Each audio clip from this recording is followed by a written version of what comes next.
Good morning mga day! So for today's video nga pala, nagluto pala kami ng aming pangtanghalian. And ito po yung tinatawag nating badak or tinatawag na jackfruit. So ayan, nilagay na namin pala yung gata. And for information, malinis po magluto si madam. At ayan, kakalagay pa lang namin ng gata.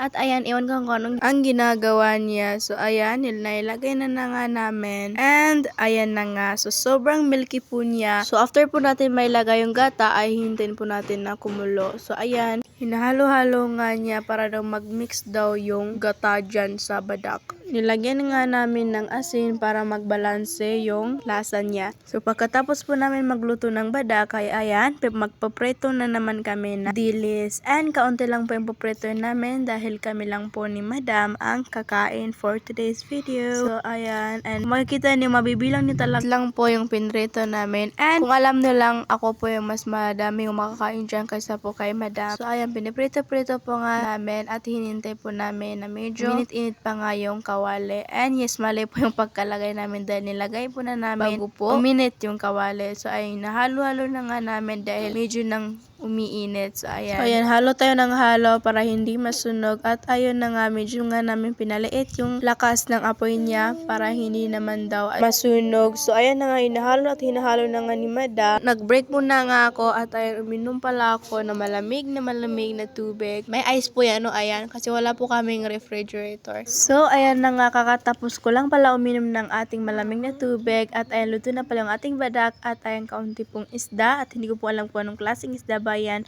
At of course, ang ating dilis ay luto din. At kung alam nyo lang guys, sobrang crunchy po niya. So ayan na nga, kakain na nga tayo. And of course, medyo po natin nilagyan ng style ang ating rice. So ayan, kakain na nga. Panoorin nyo na lang kung paano ba ako kumain.